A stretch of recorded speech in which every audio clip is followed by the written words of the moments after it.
오늘도 하나님의 축복하시는 참으로 복 있는 날입니다. 하나님의 연희가 오늘도 함께 하시기를 원합니다. 오늘은 역대기상서 제17장에서 상고하겠습니다.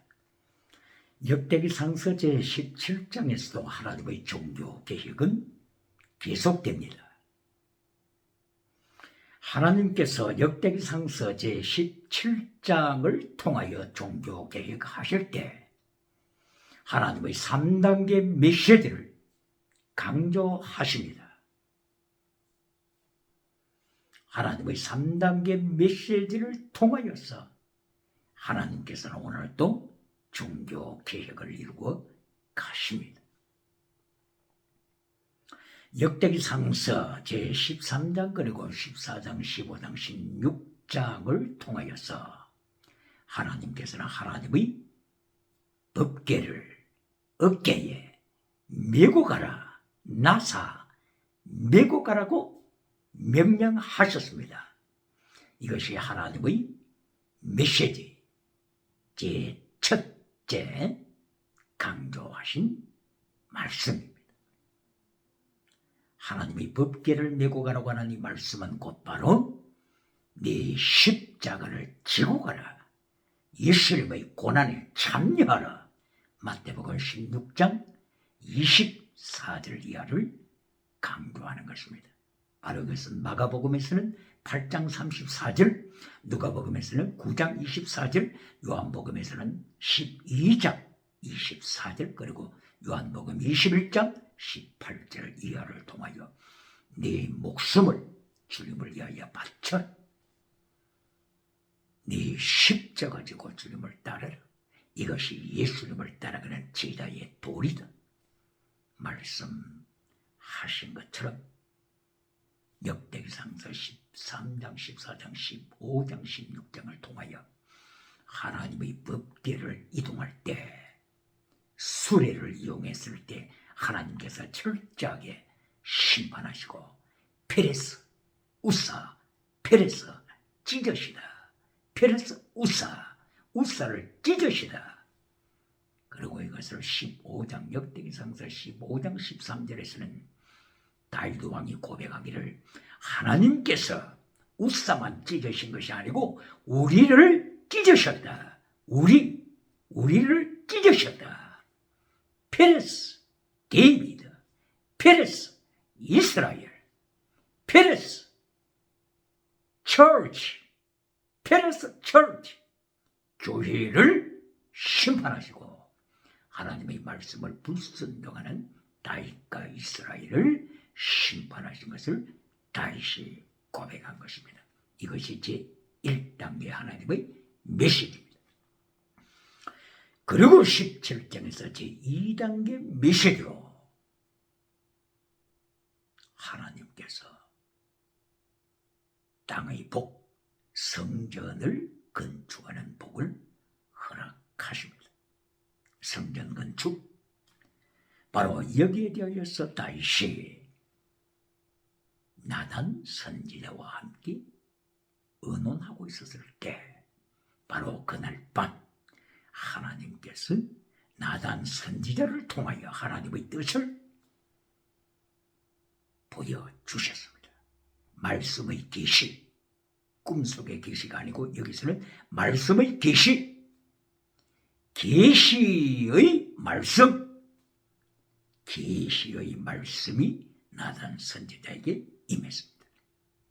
하나님께서는 나단 선지자에게 명령하시기를 네가 받은 하나님의 말씀의 계시를 다윗 왕에게 전하라, 이렇게 하나님이 명하셨습니다. 바로 그것은 다윗이 자기 스스로가 직접 성전을 건축하고 싶었습니다. 그러나 하나님께서는 이것을 기뻐하지 않았습니다. 그러므로 성전 건축하되 다윗의 손을 통하여 건축하는 것이 아니라 다윗의 후손을 통하여, 솔로몬을 통하여 하나님께서 성전을 건축하실 것을 나단 선지자에게 하나님이 말씀으로 예시하셨습니다. 그리고 그리고 솔로몬을 통한 하나님의 축복, 그리고 솔로몬을 통한 하나님의 왕국의 축복, 심지어는 예수 그리스도를 통한 영원한 왕국까지도 이때에 예언하십니다. 그러므로 17장, 역대상 17장을 통하여서 두 번째 메시지, 성전을 건축하되 솔로몬을 통한 하나님의 성전 건축, 그리고 땅의 복의 축복과 아울러서 예수 그리스도를 통한 영원한 왕국을 예시하십니다. 그리고 세 번째 결론, 바로 여기서도 하나님의 징계를 말씀합니다. 사무엘하서 7장 16절까지 같은 내용입니다. 사무엘하서 7장 1절부터 16절까지 같은 내용입니다. 역대기상서 17장 1절 이와 같은 내용입니다. 그러므로 사무엘하서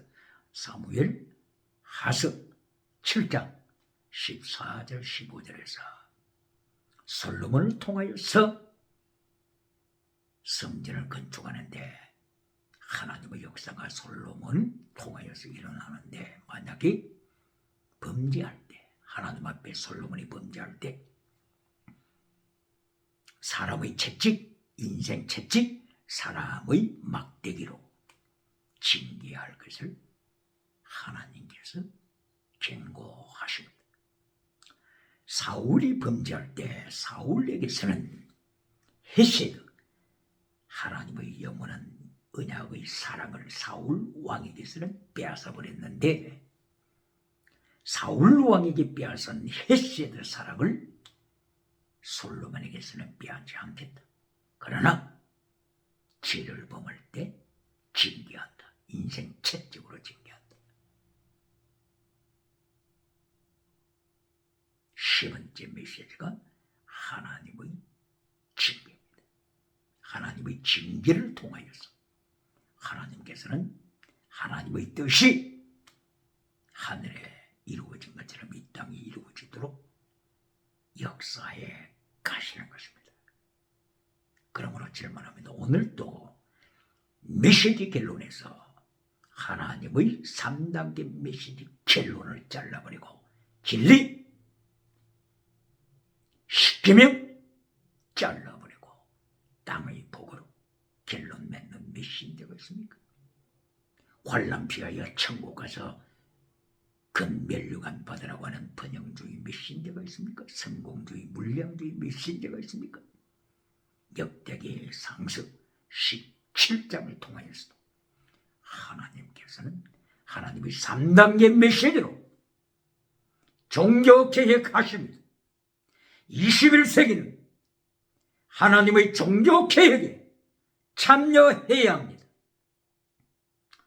하나님의 종교개혁을 반역하는 메신저가 있습니까? 반역하는 교회가 있습니까? 반역하는 기독교가 있습니까? 반역하는 국가가 있습니까? 페레스 우사, 하나님이 우사를 찢으시다. 이것은 세계를 향한 하나님의 경고장입니다. 기억해야 합니다. 그러므로 오늘도 하나님께서 역대기 상서 17장을 통하여서 하나님의 3단계 메시지로 종교개혁에 가시는 것을 강조하고 있으며, 이 하나님의 3단계 메시지를 깨닫는 자가 지혜자입니다.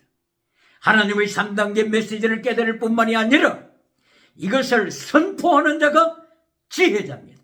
선포할 뿐만이 아니라 하나님의 3단계 메시지를 프랙티스, 실천에 옮기는 자가 이긴답니다. 할렐루야! 그러면 하나님의 3단계 메시지를 구체적으로 보시겠습니다. 여기에 역대기 상서 17장 1절 이하를 통하여 볼 때 다윗이 백향목 궁궐에 거하고 있는 모습이 나타나지요. 그리고 하나님의 법궤는 휘장 아래 있다. 것이 강조되고 있습니다. 휘장은 천막이죠. 천막. 하나님의 거룩한 법궤는 천막 안에 있는데 다윗은 지금 백향목 궁궐에 생활하고 있습니다. 바로 이 백향목 궁궐을 건축하는 데 있어서는 두로의 왕 히람, 두로의 왕 히람이 협조했다고 하는 것을 성경은 말씀했습니다. 그러면 두로의 히람이 누굴까요? 두로의 왕 히람, 두로 왕, 그리고 시돈, 두로와 시돈 도시국가들이죠. 바로 이들이 중심이 된 제국이 피니키아 제국이죠. 피니키아 왕국이라고 할 수 있죠. 피니키아 왕국이 지중해를 석권하게 되죠. 그럼으로써 두로 왕이 다윗을 도와서 백향목 궁궐을 짓는데 바로 그 두로의 나라에 있는 많은 백향목을 지중해 바로 그 바다를 통하여 그리고 이스라엘 요파 항구를 통하여서 이렇게 목재를 운반하게 되죠. 두로는 레바논이라고 하는 그 거대한 산악지대를 통하여서 백향목 나무를 수출하게 된 것이죠. 이 두로가 다윗 시대 그리고 솔로몬 시대 이렇게 열심히 무역을 한 것을 보게 됩니다. 두로 왕 히람이 다윗 왕과 이렇게 관계한 때가 곧바로 BC 970년 이전이죠. 다윗이 BC 1010년부터 970년까지 40년 동안 왕위에 올랐으니까 BC 970년 이전에 두로의 히람이, 두로 왕 히람이죠. 히람이라고 하는 동명이인도 있죠. 동명이인 히람이라고 하는 다른 한 사람은 왕은 아니고 많은 건축에 관계하는 기술자죠.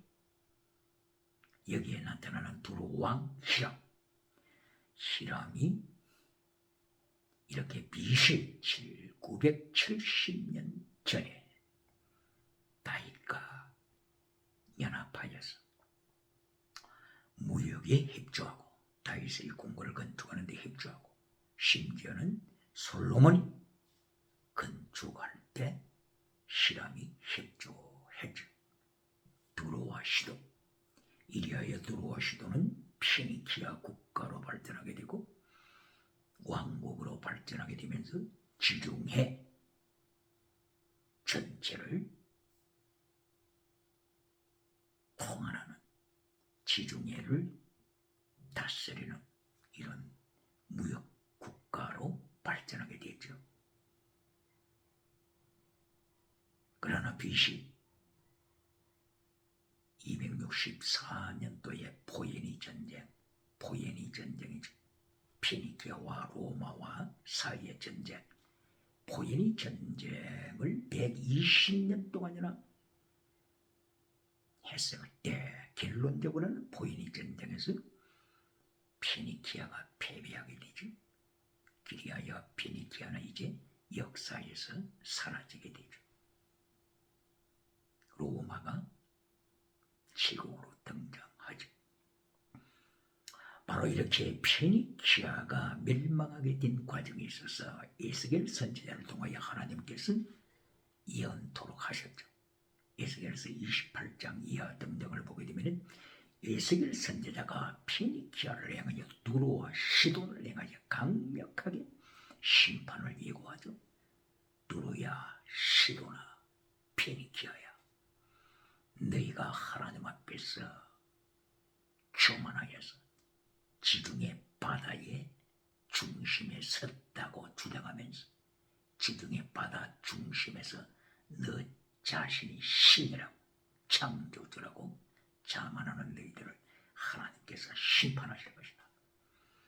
이리하여 마침내 에스겔이 예언대로 피니키아는 세상에서 몰락하게 되죠. 그 몰락한 그 배경이 곧바로 마가복음 7장 24절 이하에 나타나고 있습니다. 예수님께서 두로 지역에 말씀을 전하게 하여 가셨습니다. 그리고 그때 시공 도시국가도 방문하셨습니다. 예수님이 마가복음 7장 24절 이하에서 두로에 도착하셨을 때 바로 여기에 수로보닉의 여인이 나타납니다. 자기 딸이 귀신 들렸다고 했죠. 그리고 이 수로보닉의 여인은 그리스 나라의 국적을 가지고 있는 여인이라고 했죠. 바로 이 수로보닉의 이것이 수로 시리아, 보닉에는 페니키아, 바로 이 페니키아라는 왕국이 나타나죠. 이제는 역사상에서 멸망했기 때문에 이름만 남아 있습니다. 수리아와 페니키아, 그 로마 행정 지역이 되어 있는 바로 두로 도시. 이 여인이 국적으로는 그리스 국적을 가지고 있다고 했습니다. 바로 이 그리스의 제우스 신이 짐승으로 변해서 무엇으로 변해요? 짐승으로 변해서 바로 이 페니키아 왕의 공주 이름이 뭡니까? 공주 이름이 오이로페. 공주를 채갔죠. 누가요? 그리스 제우스 신이 짐승으로 변해서 페니키아, 바로 이 두루시던 도시국가 페니키아 왕국 왕의 공주 오이로페를 채갔죠. 어디로 채갔습니까? 지중해 한가운데 있는 그레데 성으로 채가서 여기서 그리스 문화를 계속 꽃피워 갔다고 했죠. 그러므로 이렇게 그리스 제우스 신이 짐승으로 변했다고 하는 이 사실, 그리스의 철학의 한가운데는 짐승 문화가 있습니다. 짐승 문화. 그러므로 디도스 1장 12절 그레데에 활동하는 선지자가 고백할 때 그레데 사람은 짐승이라, 악한 짐승이라. 디도스 1장 12절 이하. 이렇게 성경에서 그리스의 타락한 문화, 그리고 그리스 나라가 페니키아 공주를 채가기 위하여 제우스가 짐승으로 변했다고 하는 이 사실, 페니키아 공주 이름은 오이로페, 바로 이 오이로페가 오늘 유럽이라고 하는 이름으로 발전되었다고 하는 거죠. 그래서 오늘까지도 21세기까지도 유럽에서는 짐승을 탄 오이로페 여인, 짐승을 탄 오이로페 여인을 동상을 만들어서까지 기념하고 있는 유럽의 타락한 시대정신 세 가지. 첫째, 다신로. 둘째, 유물로. 셋째, 짐승문화. 이 타락한 시대정신 벨트가 있다, 짜이트가 있다. Spirit of the world, Spirit of the age. 타락한 시대정신, 그리스의 세 가지 문화가 세상을 지금 덮어버리지 않았습니까? 이제 14세기 르네상스를 통하여, 문의 부흥을 통하여 그리스 고전으로 돌아가자 주장하면서 바로 이 그리스도의 타락한 시대 정신을 온 세계가 입수했지 않습니까? 그러므로 21세기 세계의 시대 정신은 바로 첫째, 다신론, 다원주의, 귀신을 믿어도 천국 간다고 하는 다원주의. 둘째, 유물론, 유물론의 타락한 시대 정신으로 말미암아 물량주의 메시지, 번영주의 메시지, 기복주의 메시지, 물신주의 메시지, 만모니즘 메시지, 성공주의 메시지, 이어여 마침내 적극적인 사고방식 철학 우상, 긍정의 신 철학 우상, 8차원의 혼합주의 영성 우상, 여기에 빠져버렸지 않습니까? 어찌 하나님께서 심판하시지 않겠습니까? 어찌 하나님께서 징계하시지 않겠습니까? 어찌 하나님께서 전쟁으로 징계하시지 않겠습니까? 기근으로 징계하시지 않겠습니까? 전염병으로 징계하시지 않겠습니까? 하나님의 세 가지 징계, 전쟁, 기근, 전염병, 여기에 하나를 더 더한다면 기후변화를 통하여서 요한계시록 16장 19절을 이하에 하늘로부터 우박이 떨어지래. 몇 킬로짜리 우박입니까? 한 달란트 34킬로짜리 우박이 떨어지는데 그래도 타락한 인간이 회개하지 않냐고 해를 깨물면서 하나님을 욕하더라. 이것이 정말에 나타날 타락한 인생의 현 주소입니다. 그러므로 하나님께서 역대기 상서 17장을 통하여 3단계 메시지의 결론, 인생체적으로 징계하리라. 바로 이것이 시편 23편 4절 이하에 다윗이 고백한 그 내용입니다. 사망의 영침한 골짜기를 다닐지라도 해를 두려워하지 아니한다. 바로 이것은 하나님이 나와 함께 하신다.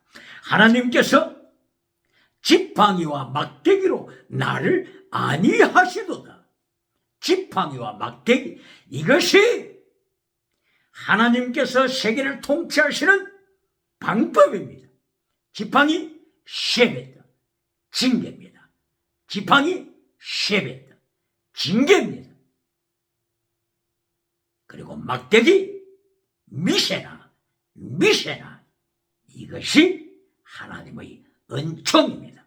징계와 은총, 이것이 하나님께서 세계를 통치하시는 비법입니다. 할렐루야. 이것이 곧바로 창세기 1장 2절에 하나님의 영이 수면 위에 운행하시더라. 하나님의 영, 그리스도의 영, 예수님의 영, 하나님, 그리스도, 성령님, 삼일체 하나님께서 창세기 1장 2절에 세계를 통치해 가시는데 수면 위에 운행하시더라. 이것이 곧바로 라합, 이것이 곧바로 징계와 사랑입니다. 징계와 은총입니다. 바로 이것이 시편 23편 4절 지팡이와 막대기입니다. 지팡이 쉐베트, 징계, 막대기 미시나, 하나님의 은총, 하나님의 도우심 기억해야 합니다. 바로 이 징계와 은총, 징계와 사랑, 징계와 헤셋, 쉐베트와 헤셋, 징계하시며 또한 감사하시는 은총, 세상말로 표현하게 되면 회초리와 당근, 이 두 가지로 하나님은 세계를 통치하십니다. 그러므로 역대기 상서 17장에서 하나님께서 다윗에게 보여주시는 것, 하나님의 3단계 메시지가 곧바로 첫째 메시지, 페레사 우사, 페르제 우사, 우사를 찢으신다. 시대를 하나님이 징계하신다.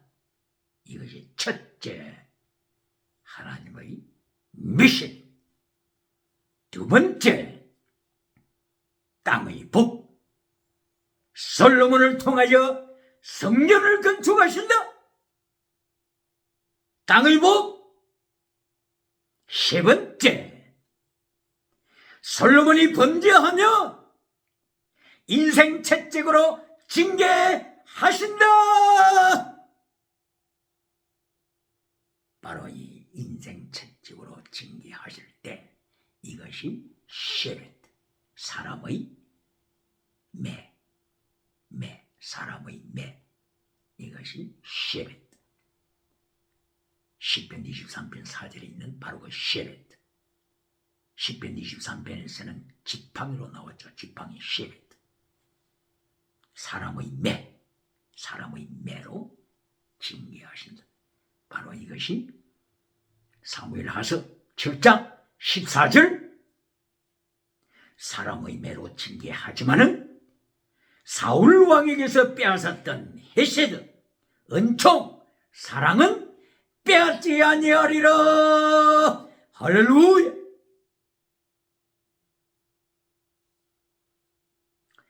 바로 이렇게 하나님의 3단계 메시지로 하나님께서는 창세기 1장 2절에서부터 요한계시록 22장까지 하나님이 통치해 가십니다. 그러므로 역대기상서 17장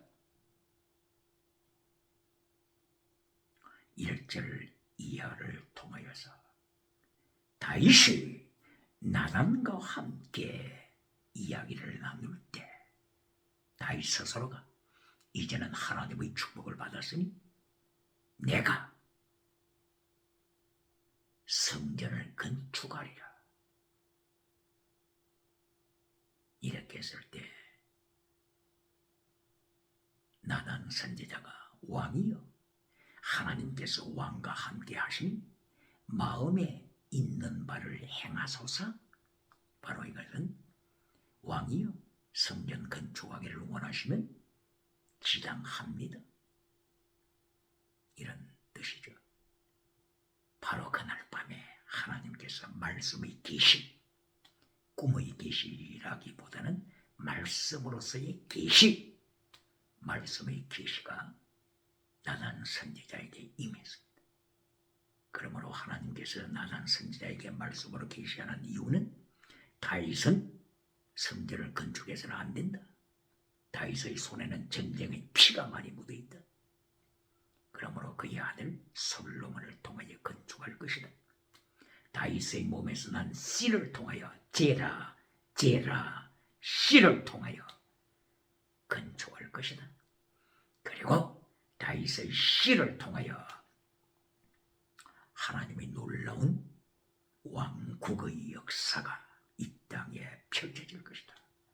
예수 그리스도께서 다윗의 혈통을 통하여 이 땅에 몸을 입고 오실 것이다.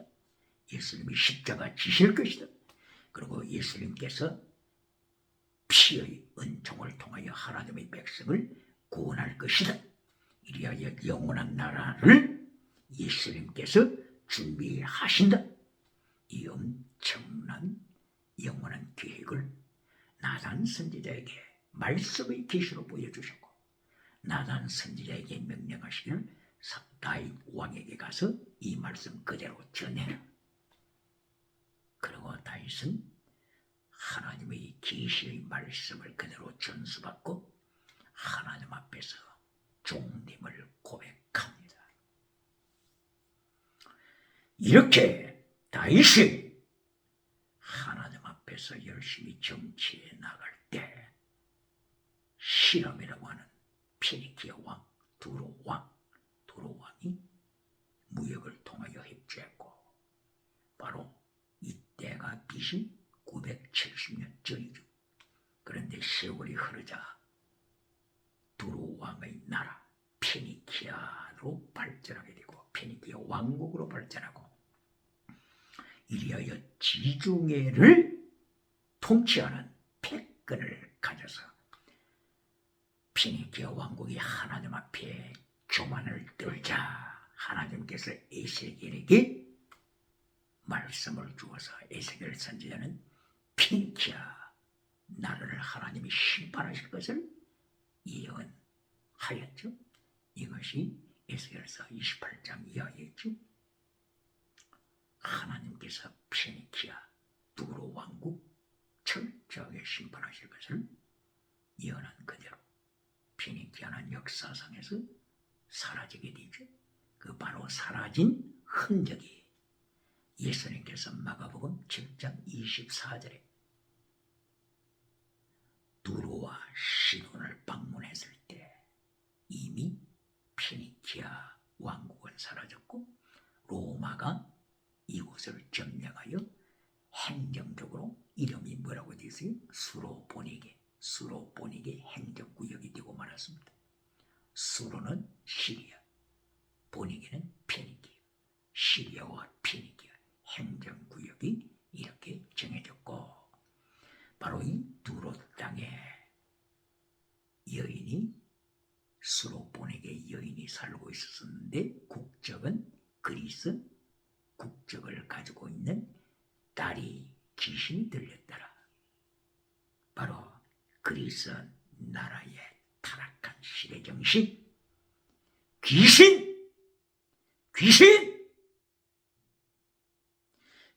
들려 타락한 시대정신을 만들어가는 국가들 하나님이 통치하심을 그대로 보여주십니다. 이리하여 예수님께서는 그 유명한 말씀을 하셨죠. 자식의 덕을 개에게 줄 수 없다.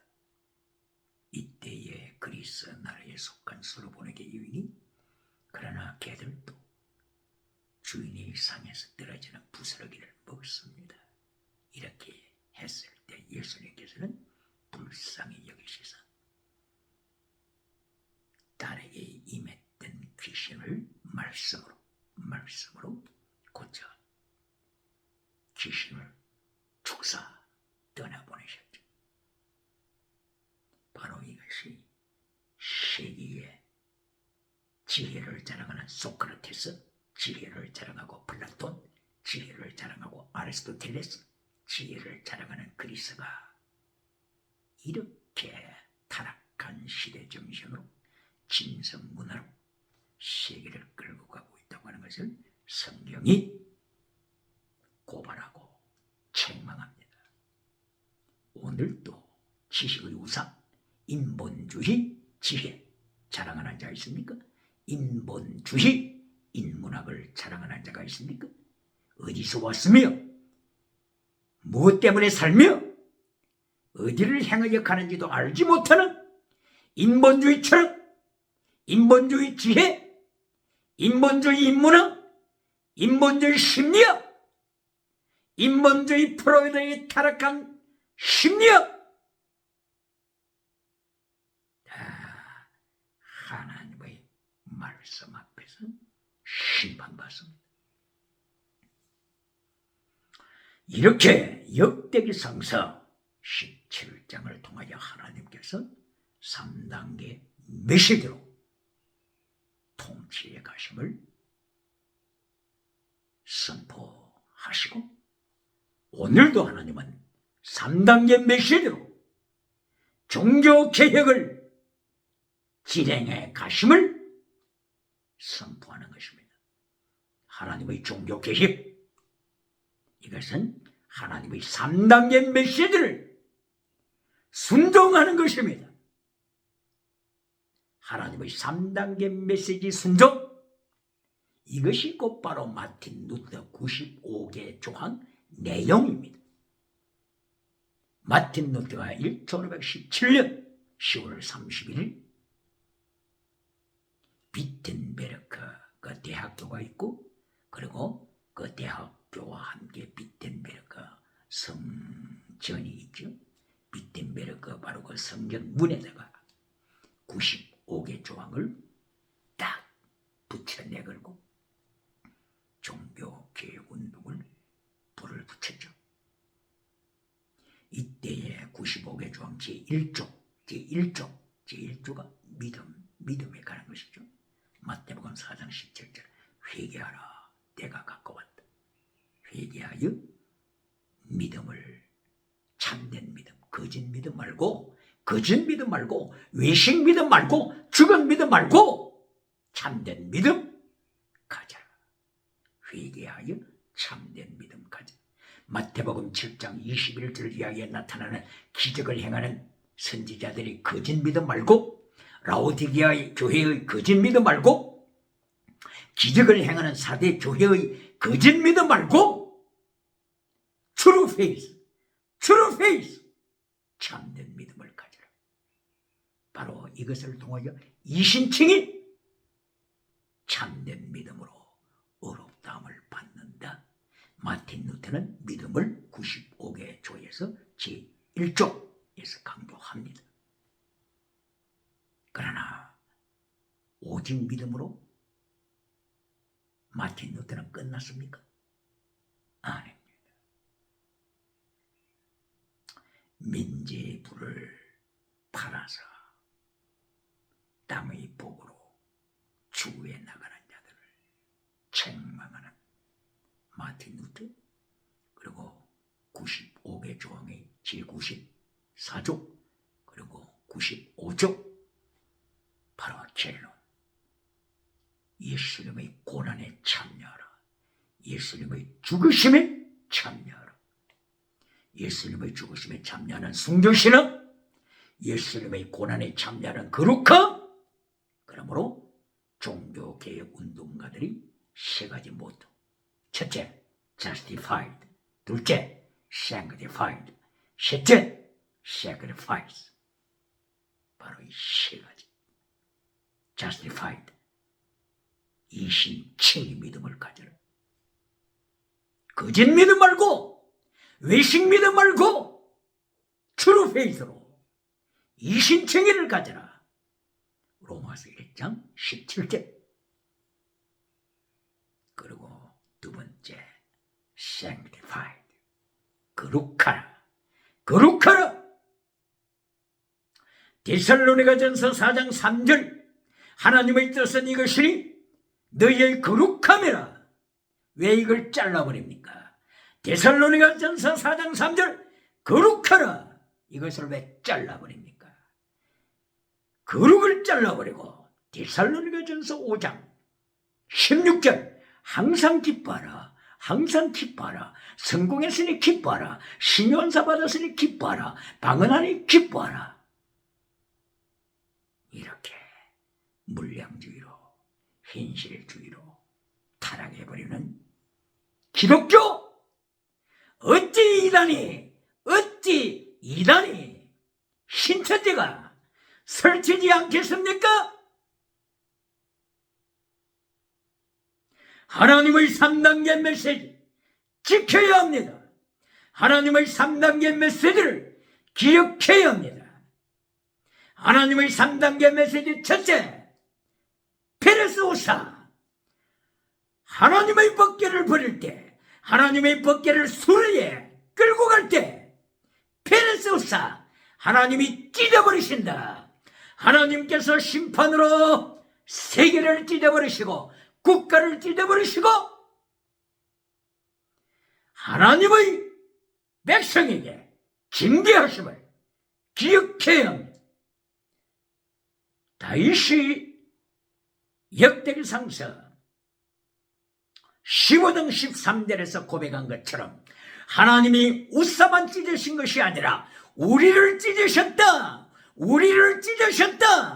이 다윗의 고백이 제사장을 향한 외침이었습니다.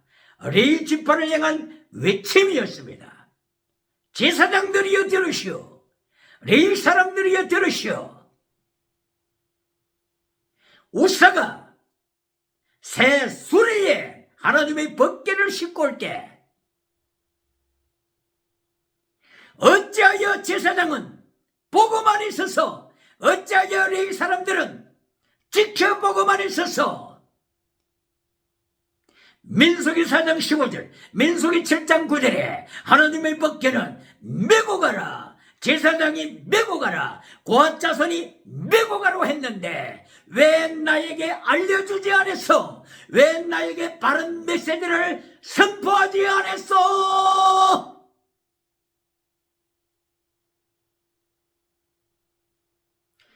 하나님의 말씀을 전하는 메신저가 하나님의 진리를 선포하지 아니할 때, 하나님의 진리를 선포하지 아니하고 다윗 왕의 눈치를 볼 때 온 나라에 하나님이 찢으시는,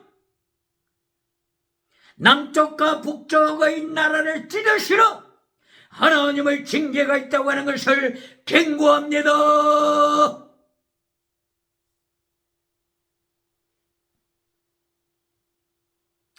이리하여 역대기상서 17장에 들어와서 이미 하나님의 거룩한 법궤는 예루살렘 다윗 성막에 안치가 되었고, 하나님의 은혜가 두 번째 하나님의 메시지로 선포되는데, 다윗의 피 묻은 손으로서는 하나님의 성전을 건축하지 않겠다. 다윗의 몸에서 태어날 씨를 통하여, 솔로몬을 통하여 하나님의 성전을 건축하겠다. 두 번째 땅의 복입니다. 그리고 예수 그리스도 구원의 역사를 강조합니다. 영원한 하나님의 나라, 예수님을 통한 영원한 하나님의 나라를 예시합니다. 10번째, 솔로몬이 기도 응답 받고 땅의 복을 받았을 때 하나님의 계명을 잘라버리면 인생 채찍으로 징계할 것이다. 이것이 10번째 결론입니다. 오늘도 땅의 복으로 메시지를 결론 맺으면서 땅 끝으로부터 박수갈채를 받아오는 메신저가 있습니까? 기억해요. 누가복음 6장 26절, 모든 사람이 너를 칭찬하면 너는 거짓 선지자라. 기억해요. 그러므로 메시지 결론, 땅의 복이 아닙니다. 메시지 결론이 지나가는 은사가 아닙니다. 메시지 결론은 사무엘하서 7장 14절 15절, 하나님께서 사무엘하서 7장에서도 꼭 마찬가지로 역대기상서 17장에 있는 내용을 그대로 말씀하시면서 솔로몬이 범죄하면 사람 막대기로 칠 것이다. 바로 이것이 셰벳이라고 했죠. 셰벳, 하나님의 징계. 하나님께서 사울 왕을 징계하실 때는 사울 왕에게는 헤세드 사랑까지도 빼앗아버렸다고 했죠. 그러나 솔로몬에게는 하나님의 헤세드 사랑을 빼앗지 아니하리라. 이것이 하나님의 절대 주권입니다. 하나님의 주권으로 이 세상은 유지되는 것입니다. 솔로몬이 마침내 하나님의 성전을 짓고 나서 하나님의 은총을 받고, 그리고 하나님께서 땅의 복을 솔로몬에게 더하여 주셨을 때 애굽 강에서부터 유브라데 강까지 솔로몬이 정치력을 넓혀가고, 이렇게 광활한 지역에로부터 많은 국가들이 조공을 바쳐올 때 바로 1년 세금으로 들어오는 수입이 666달란트라고 했죠. 열왕기상서 10장 14절. 여기 하나님께서 666을 통하여 경고하셨습니다. 이때에 솔로몬은 알아차려야 했습니다. 솔로몬아, 너에게 많은 땅의 복이 들어오고 있다. 많은 돈이 들어오고 있다. 황금이 들어오고 있다. 많은 은이 들어오고 있다. 이것이 666이 되지 않도록 하라. 뱀꼬리가 되지 않도록 하라. 이렇게 하나님이 경고하셨음에도 불구하고 솔로몬은 회개하지 않았습니다.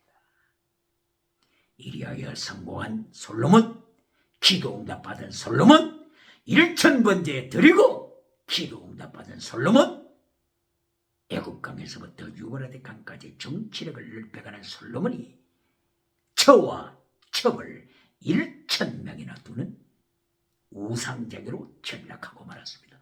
666 뱀꼬리 우상쟁이 솔로몬. 이리하여 예루살렘 앞산, 올리브산, 감람나무산 여기에다가 우상 산당을 지어주지 않았습니까? 모압의 우상, 암몬의 우상, 이방신의 우상, 우상을 섬기도록 솔로몬이 산당을 지어주지 않았습니까? 이리하여 이방 사람들이 이 우상 산당에서 자기 신들을 찬양하면서 음행했던 역사, 동성애했던 역사, 간통했던 역사, 이것이 솔로몬 시대를 통하여서 요시야 시대까지 내려오지 않았습니까? 이리하여 요시야 시대 때 열왕기하서 23장 7절 요시야 왕이 종교개혁할 때 성전 안에 있는 동성애 집을 철폐시키더라. 동성애들을 철폐시키더라. 이어여 요시아는 마침내 머깃도에서 순교하더라. 순교자가 되더라. 할렐루야. 이것이 하나님의 3단계 메시지입니다. 오늘도 주님의 연통으로 하나님의 3단계 메시지를 지키므로 하나님의 3단계 메시지를 통하여 21세기 종교개혁에 불을 붙이는 성령의 역사가 충만하게 일어나기를 예수님 이름으로 축원합니다. 할렐루야.